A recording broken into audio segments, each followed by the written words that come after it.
Captain Evelyn Reed, a name whispered with respect in aviation circles, walked through the gleaming corridors of Meridian Airlines headquarters. Today marked her inaugural flight as a senior captain for the esteemed airline, a culmination of years dedicated to mastering the skies.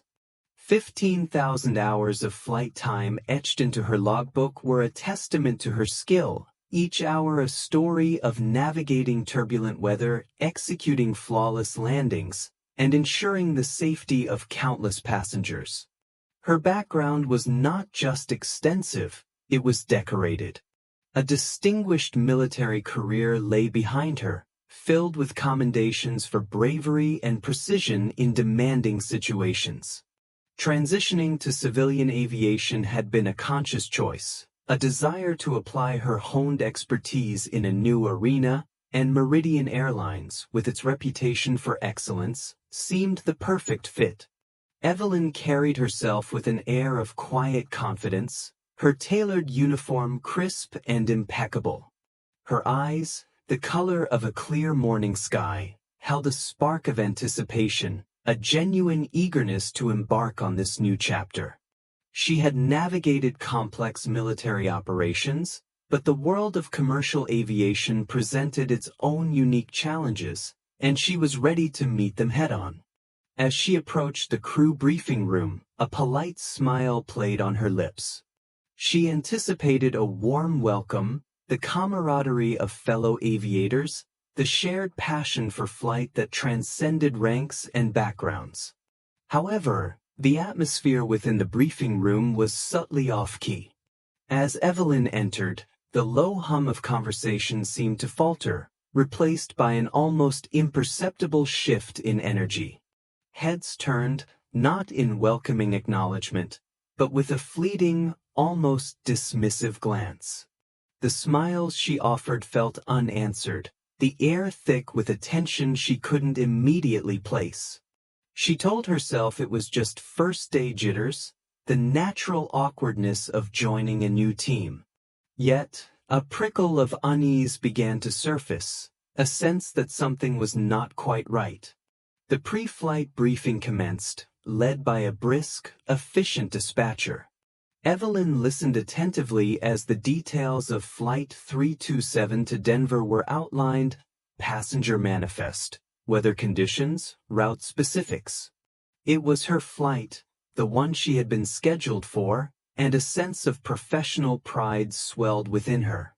She mentally reviewed the flight plan, visualizing the ascent, the cruising altitude, the descent into Denver International. This was it, the moment she would officially take command as senior captain for Meridian. Then, the dispatcher's voice cut through her focused thoughts. "Captain Reed," he said, his tone devoid of warmth, "could you wait outside for a moment? We need to finalize a small adjustment to the flight assignments." Evelyn blinked, a flicker of surprise registering on her face. "Wait outside," she echoed, a polite inquiry laced with confusion. The other pilots in the room exchanged quick, almost furtive glances, avoiding her direct gaze. The dispatcher offered a tight, insincere smile. "Just for a moment, Captain. Company procedure, you understand." Company procedure? Evelyn's internal alarm bells began to ring. In her years of aviation, she had encountered countless procedures, protocols, and regulations, all designed to ensure safety and efficiency. But this felt different, arbitrary, and unsettlingly personal. She stepped out of the briefing room, the heavy door clicking shut behind her, leaving her standing alone in the sterile hallway. A knot of apprehension tightened in her stomach. She glanced at her watch, the seconds ticking by with a heavy weight. Minutes stretched into an eternity, the muffled voices from within the briefing room a constant reminder of her exclusion. Finally, the door swung open, and the pilots emerged, their expressions carefully neutral. Among them was a young man, barely out of his training years, his face flushed with a mixture of excitement and perhaps a hint of discomfort. Evelyn recognized him vaguely from the initial introductions, a junior pilot, competent enough, but certainly not as experienced as a senior captain. The dispatcher approached her, his forced smile now replaced by a perfunctory professional demeanor. "Captain Reed," he began, avoiding eye contact, "there's been a slight change to today's schedule. Flight 327 has been reassigned." "Reassigned?" Evelyn repeated, her voice calm but firm. "To whom?" He gestured towards the young pilot, who shifted uncomfortably. "To Captain Miller. He's available.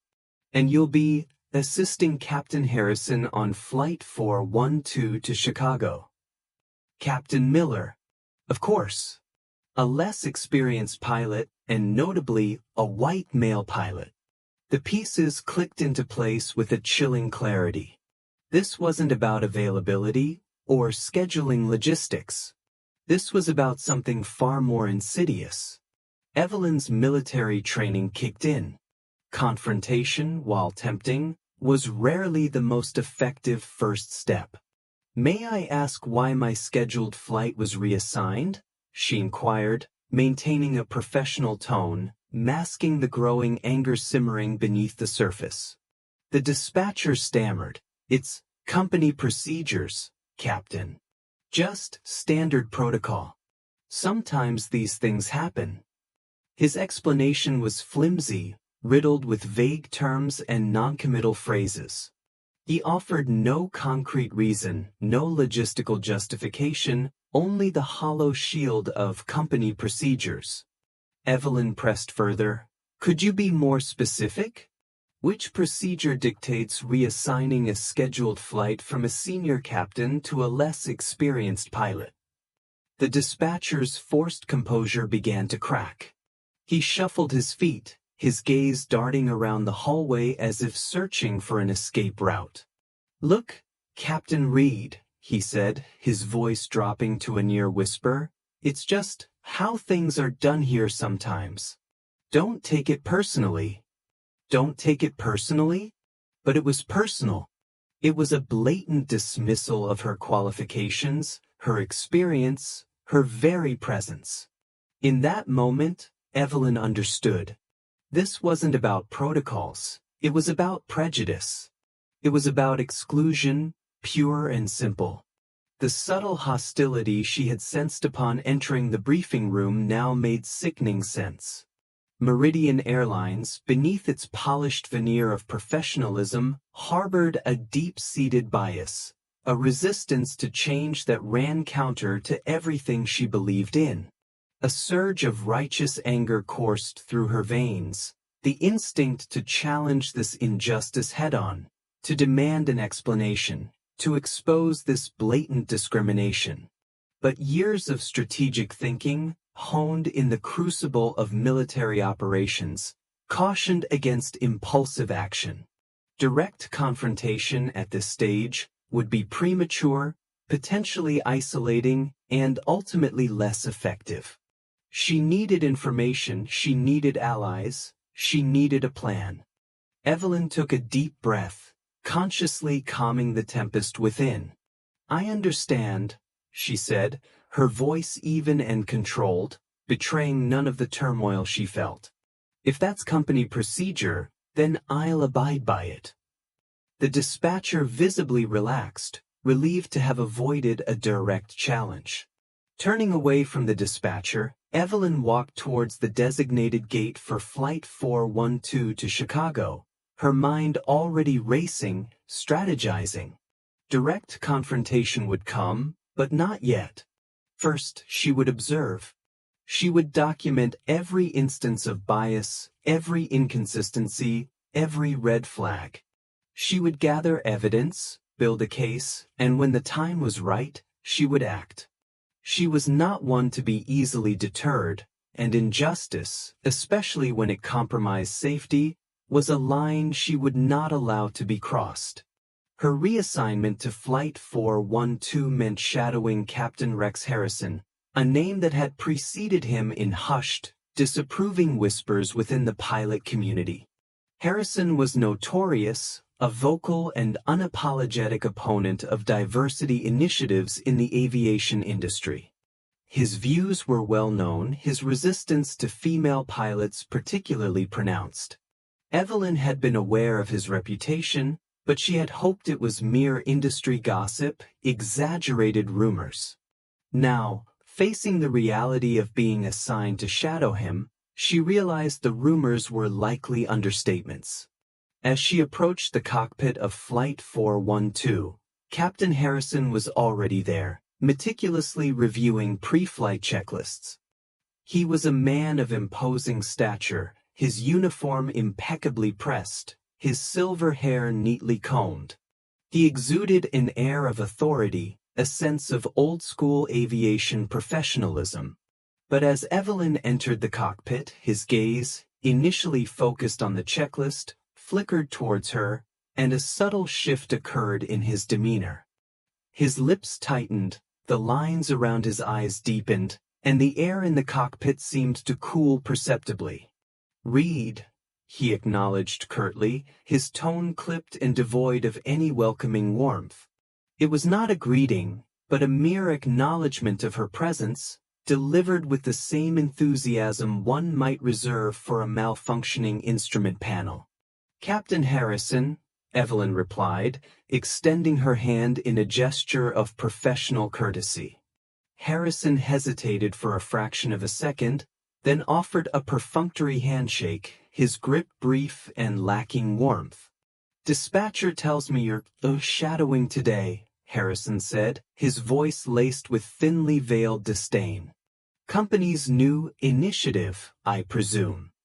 The word initiative was delivered with a distinct curl of his lip, as if it were a distasteful flavor he was forced to endure. Evelyn maintained her composure, refusing to be drawn into his negativity. "I'm here to learn from your experience, Captain," she stated, her voice calm and professional. Harrison scoffed softly, turning back to his checklist. "Learn what?" "How to fly a plane." "Doubt you need my help with that. Probably got more hours than half the pilots here." His words were dismissive, dripping with condescension, designed to belittle her accomplishments and undermine her confidence. Throughout the pre-flight preparations, Harrison's dismissive attitude persisted. He offered curt, monosyllabic answers to her questions, his explanations deliberately vague and unhelpful. He pointedly ignored her suggestions, dismissing her input with a wave of his hand and a condescending, "Don't worry your pretty little head about it, Reed. I've got it covered." His attempts to belittle her were clumsy, transparent, and ultimately ineffective. They were the predictable tactics of a man threatened by change, clinging to outdated prejudices. But beneath the surface of Harrison's overt sexism, Evelyn began to notice something more concerning. As they reviewed the aircraft's maintenance logs, she spotted inconsistencies, subtle discrepancies that raised red flags. Dates and signatures seemed rushed, some entries were incomplete, and there were a few instances where reported issues appeared to have been glossed over, marked as resolved without sufficient detail. Evelyn's military training had instilled in her a meticulous attention to detail, a relentless pursuit of accuracy, especially when it came to safety protocols. These inconsistencies in the maintenance records were not just minor clerical errors. They suggested a pattern of negligence, a potential disregard for critical safety procedures. A cold dread began to creep into her awareness. Was Meridian Airlines not just prejudiced, but also dangerously negligent? As they taxied towards the runway, Evelyn's mind was a whirlwind of observations and calculations. The reassignment, Harrison's hostility, the troubling maintenance logs, they were all pieces of a puzzle, a disturbing picture taking shape. She had come to Meridian Airlines eager to fly, to contribute her skills and experience. But she was quickly realizing that her role here might be far more significant, far more challenging than she had ever anticipated. This wasn't just about breaking barriers. It was about uncovering a truth that could have devastating consequences. And Evelyn Reed, the grounded captain, was about to embark on a new kind of flight, a flight to justice. The Chicago skyline emerged through the cockpit window, a sprawling tapestry of lights against the twilight sky.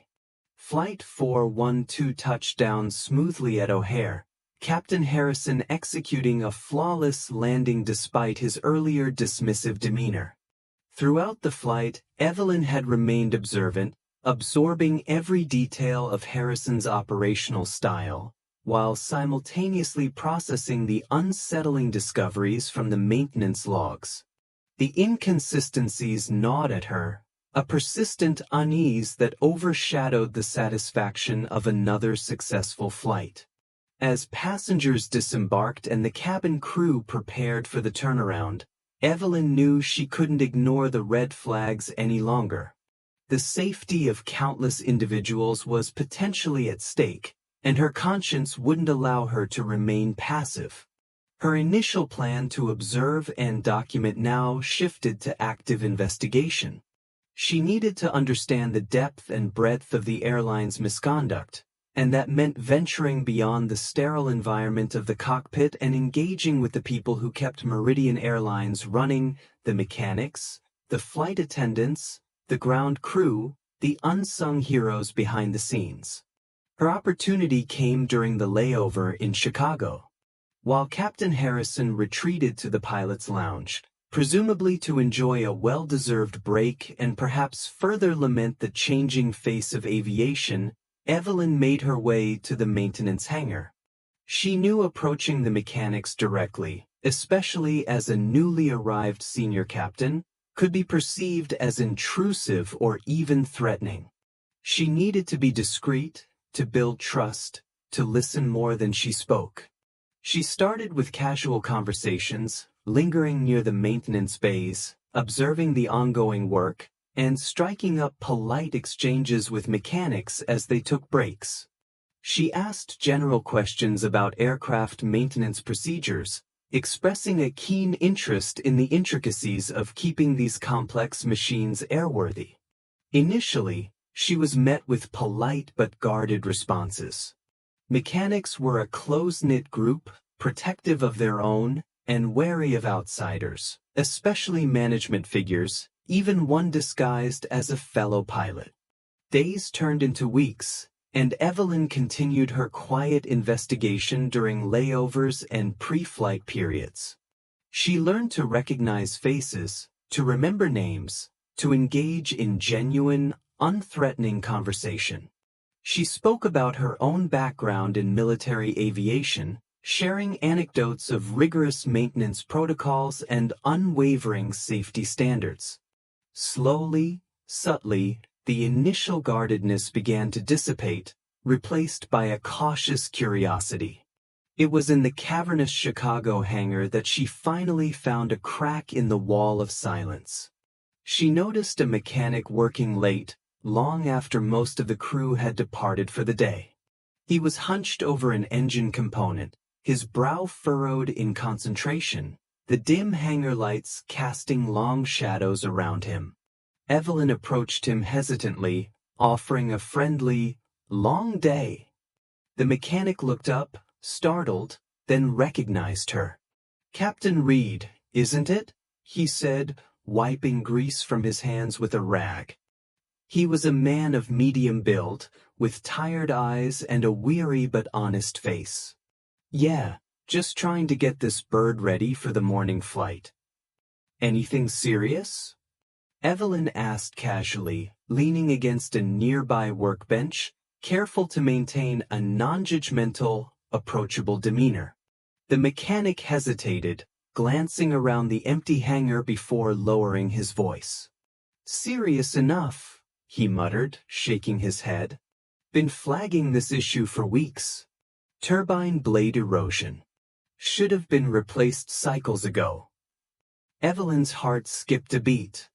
Turbine blade erosion was not a minor issue. It could lead to catastrophic engine failure. "And what's the holdup?" she asked, her voice carefully neutral. The mechanic sighed, a sound heavy with frustration and resignation.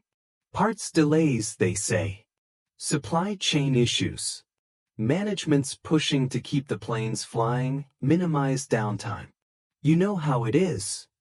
He shrugged, but his eyes betrayed a deeper unease. Evelyn pressed gently, "But safety regulations. Surely, there are limits to how long you can defer critical maintenance like this." He looked at her directly, his gaze intense. "Regulations? Captain, regulations are just suggestions around here these days. Profit margins, that's the only regulation Meridian cares about." His words were blunt, bitter, and chillingly confirming of Evelyn's growing suspicions. He introduced himself as David Miller, a senior mechanic with 15 years of service at Meridian. As they spoke, David's initial reluctance melted away, replaced by a torrent of pent-up frustration and fear. He spoke in hushed tones, glancing nervously over his shoulder, but the words poured out of him, a dam of silence finally breaking. He confirmed Evelyn's fears and amplified them tenfold.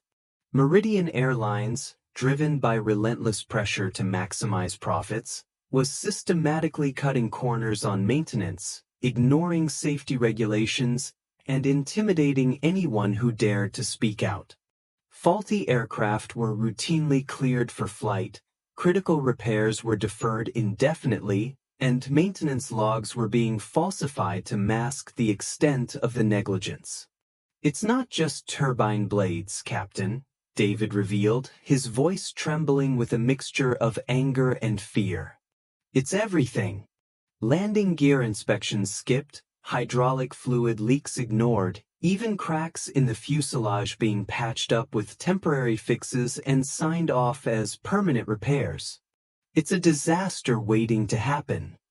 He described a culture of fear and intimidation within the maintenance department. Mechanics who raised safety concerns were labeled as troublemakers, their careers threatened, their shifts cut, their performance reviews mysteriously downgraded. Many, especially those with families to support, had succumbed to the pressure, choosing silence over job security. But the weight of their complicity was heavy, their consciences burdened by the knowledge of the risks they were being forced to take. David's revelations were a stark and horrifying confirmation of Evelyn's worst fears. Meridian Airlines was not just cutting corners. It was playing Russian roulette with the lives of its passengers and crew. The scale of the corruption was breathtaking, extending far beyond mere negligence into deliberate, calculated endangerment. Evelyn knew she had to act, and act swiftly. David's testimony was invaluable, but she needed more, solid evidence to present to the authorities. She began to meticulously collect data, starting with the maintenance logs she had access to in the cockpit. She cross-referenced aircraft tail numbers, flight schedules, and maintenance records, looking for patterns of deferred maintenance, discrepancies in repair dates, and any anomalies that suggested deliberate falsification. During layovers, she sought out other members of the Meridian staff, flight attendants, gate agents, even baggage handlers, anyone who might have insights into the inner workings of the airline. She approached them cautiously, building rapport, earning their trust before gently probing for information. Many were hesitant, understandably fearful of repercussions, but Evelyn's genuine concern and her unwavering commitment to safety eventually broke through their apprehension. A flight attendant named Sarah, a young woman with a bright smile and a quiet determination, confided in Evelyn about witnessing alarming incidents during flights, unusual engine noises, persistent cabin pressure fluctuations, and disconcerting vibrations during turbulence. She had reported these concerns to her superiors, only to be met with dismissiveness and veiled threats about not causing unnecessary panic. Another pilot, First Officer Ben Carter, a soft-spoken man with a deep love for flying, approached Evelyn cautiously after overhearing snippets of her conversations with other crew members. Ben admitted that he and several other pilots had privately discussed their growing unease about the state of the aircraft and the relaxed safety protocols. They had witnessed maintenance shortcuts firsthand, experienced unsettling mechanical issues during flights, and felt a palpable sense of dread every time they stepped into the cockpit. "We're all worried, Captain Reed," Ben confessed, his voice barely above a whisper. "We talk about it in the crew room, in hushed tones, behind closed doors. But no one dares to speak up officially. We've all seen what happens to whistleblowers at Meridian." Ben warned Evelyn about the potential consequences of her investigation. Meridian Airlines was a powerful corporation deeply entrenched in the industry, with connections that reached into regulatory bodies and political circles. Exposing their corruption would be a David versus Goliath battle, and the airline would not hesitate to crush anyone who threatened their bottom line. "If you go public with this, Captain," Ben cautioned, his eyes filled with genuine concern, "you could lose everything. Your job, your career, maybe even more. They play dirty, Meridian. Very dirty." Evelyn listened intently, absorbing Ben's warning, acknowledging the very real dangers that lay ahead. She was not naive, she understood the risks. But Ben's words, instead of deterring her, only strengthened her resolve. She could not, in good conscience, turn a blind eye to the systemic negligence at Meridian. She was a pilot, sworn to uphold the safety of her passengers and crew. Silence, in this situation, was not an option. Complicity was not an option.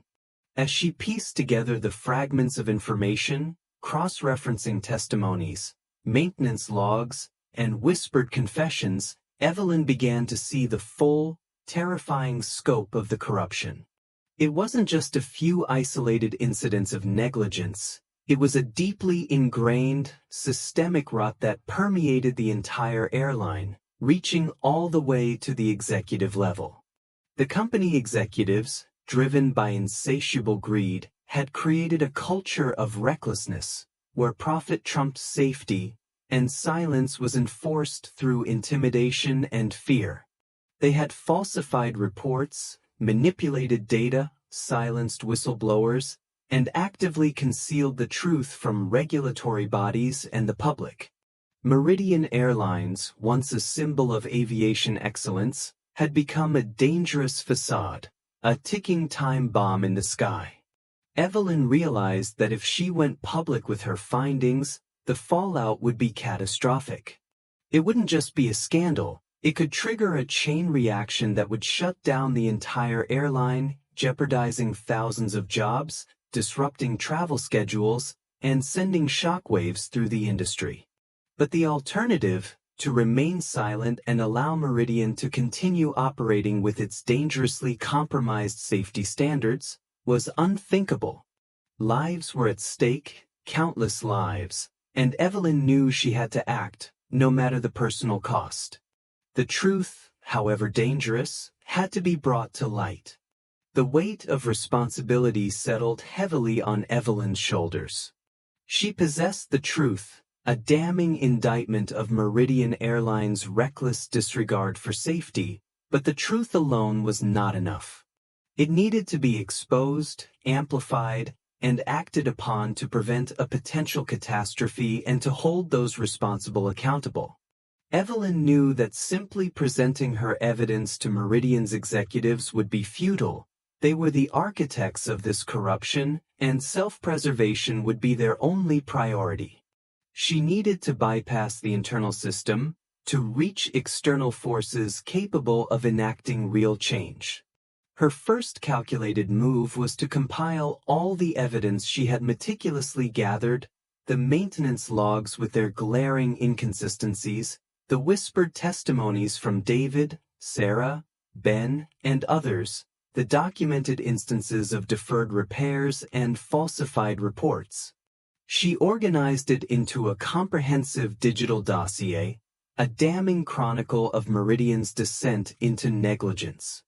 Then, she made a decision that carried immense risk but offered the greatest potential for impact. She would leak this evidence to both the Federal Aviation Administration and an investigative journalist known for her tenacity and unwavering commitment to uncovering corporate malfeasance. Choosing the journalist had been a careful process. Evelyn had researched prominent investigative reporters, seeking someone with a proven track record of exposing wrongdoing in the aviation industry, someone with integrity and a platform large enough to ensure the story would not be buried. She settled on renowned journalist Ava Sharma, whose work at the National Tribune was known for its depth, accuracy, and fearless pursuit of truth, regardless of the powerful interests involved. Evelyn established a secure, anonymous communication channel with Ava, carefully encrypting her messages and taking every precaution to protect her identity and sources. She sent Ava a carefully crafted summary of her findings, hinting at the gravity of the situation and offering to provide irrefutable evidence. Ava, initially cautious but intrigued by the compelling nature of Evelyn's initial communication, responded with a request for more information. Evelyn, gauging Ava's genuine interest and commitment, began to cautiously share portions of her evidence, building trust and demonstrating the veracity of her claims. Simultaneously, Evelyn prepared a separate, more formal report for the FAA, meticulously detailing the safety violations and providing specific examples and supporting documentation. She knew that the FAA investigation process could be lengthy and bureaucratic, but initiating a formal inquiry was crucial to trigger regulatory action and legal proceedings. She submitted the report anonymously through a secure online portal, hoping it would land on the desk of an official with integrity and a willingness to act decisively. With the evidence disseminated to both the media and the regulatory authorities, Evelyn knew she had lit a fuse. The explosion was inevitable, but the timing and the magnitude were uncertain. She decided to take one final, direct action within Meridian Airlines itself, a calculated confrontation with the very executives responsible for the corruption. She requested an urgent meeting with CEO Richard Sterling and COO Marcus Thorne, the two men at the apex of Meridian's corporate hierarchy. The meeting was granted, albeit with palpable reluctance. Evelyn walked into the opulent executive boardroom, the polished mahogany table and plush leather chairs a stark contrast to the grim realities she had uncovered in the maintenance hangars and whispered conversations with worried employees. Sterling and Thorne sat at the head of the table, their faces etched with a mixture of annoyance and suspicion. They had clearly anticipated a routine meeting, perhaps a minor complaint or a request for clarification, not the storm that was about to break over their heads. "Captain Reed," Sterling began, his voice smooth and condescending, "to what do we owe this unscheduled meeting? We are both exceedingly busy men." Evelyn remained standing, her gaze unwavering, her voice calm but firm. "Gentlemen, I have come to you today with serious concerns regarding the safety and operational integrity of Meridian Airlines." Thorne scoffed, leaning back in his chair. "Safety concerns? Captain, Meridian has an impeccable safety record." "That is a carefully constructed illusion, Mr. Thorne," Evelyn countered, her voice hardening. "And I am here to tell you that illusion is about to shatter." She proceeded to lay out her findings with cold, clinical precision, detailing the maintenance violations, the falsified logs, the culture of intimidation, and the systemic negligence that permeated the airline. She presented specific examples, citing aircraft tail numbers, dates, and even names of employees who had corroborated her claims. Sterling and Thorne listened in stunned silence, their initial arrogance slowly replaced by a dawning realization of the gravity of the situation. As Evelyn presented her irrefutable evidence, their faces paled, their carefully constructed facades of corporate confidence crumbling before her unwavering gaze.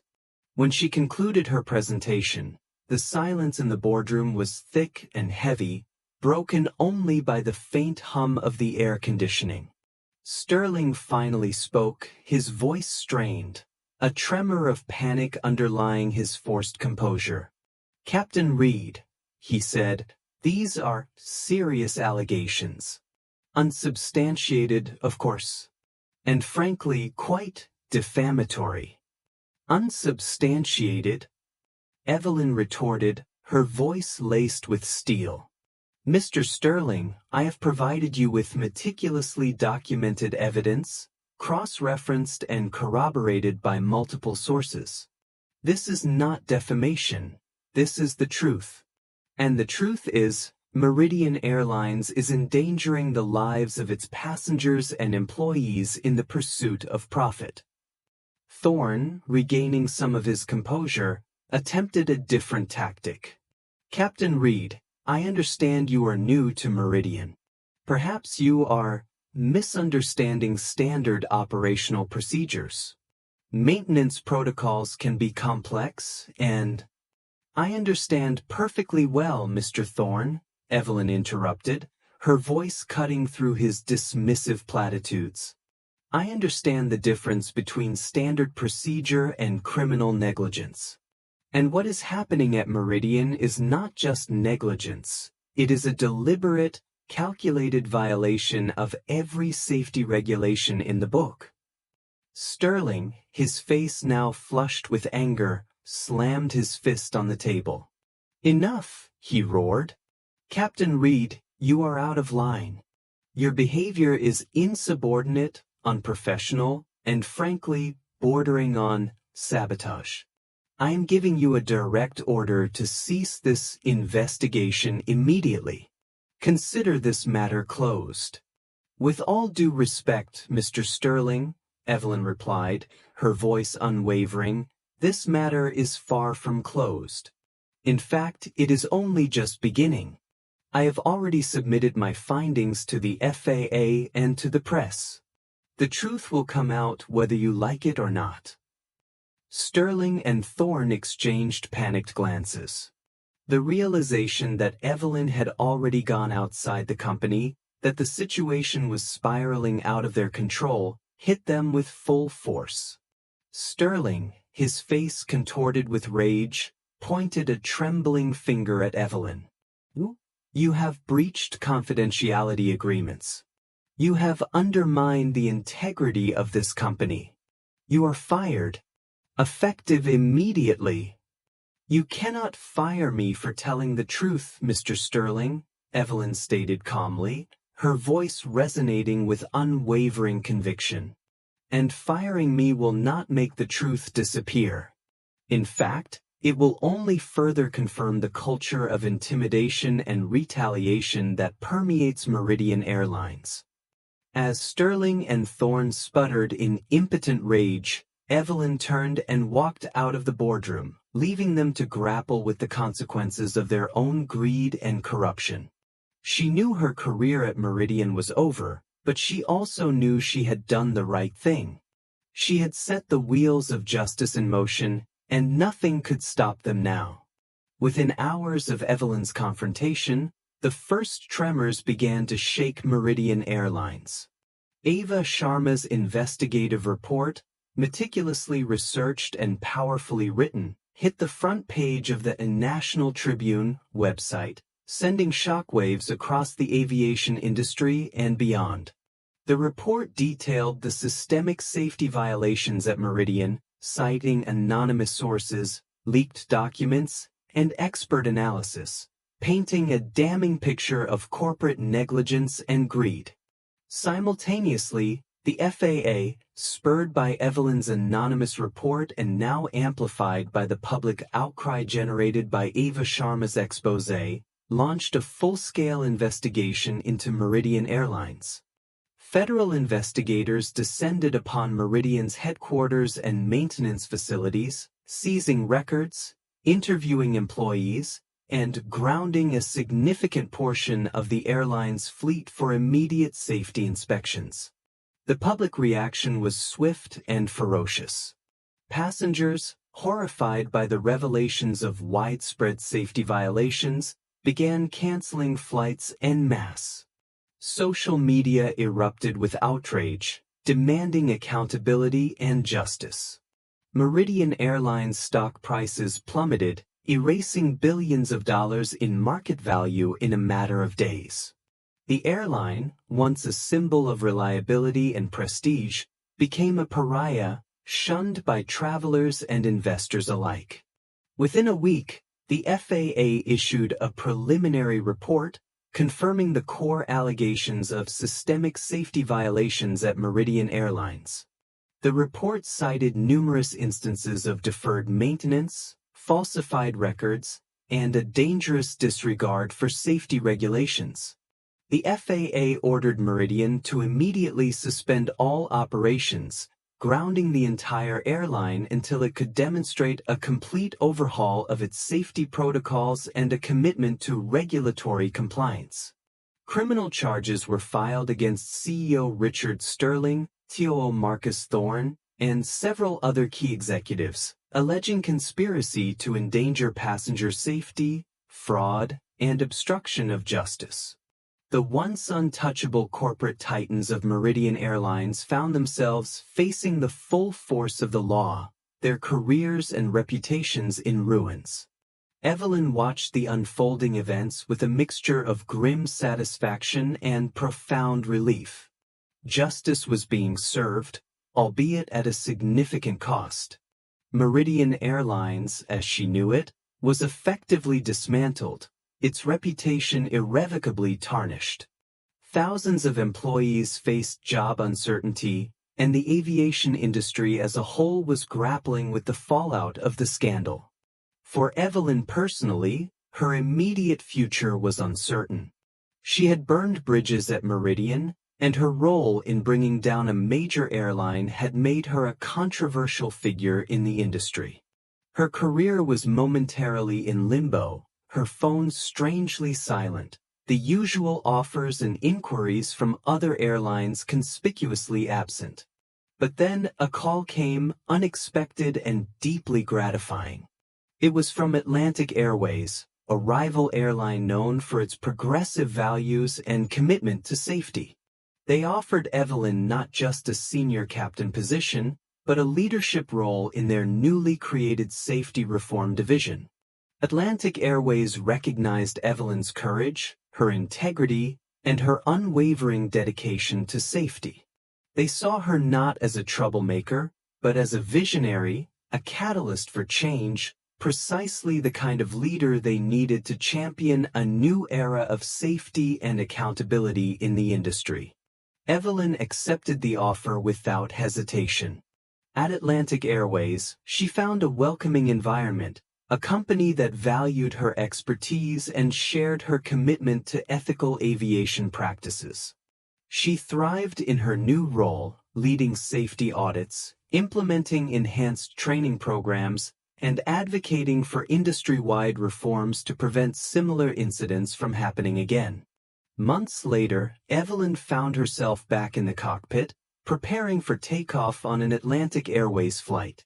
As she ran through the pre-flight checklist, the familiar routine brought a sense of calm and purpose. Looking out at the vast expanse of the sky, stretching endlessly towards the horizon, she realized that her journey had come full circle. She had been grounded, unjustly sidelined, and even threatened, but she had refused to be silenced. She had stood up for what was right, even when it was difficult, even when it was dangerous. The battle had been hard fought, the personal cost significant, but the victory was immeasurable. She had not only saved countless lives by exposing Meridian's corruption, but she had also played a pivotal role in reshaping the industry, pushing for higher safety standards and advocating for greater diversity and inclusion. As she advanced the throttles and the aircraft surged forward, lifting into the boundless sky, Evelyn felt a profound sense of peace and fulfillment.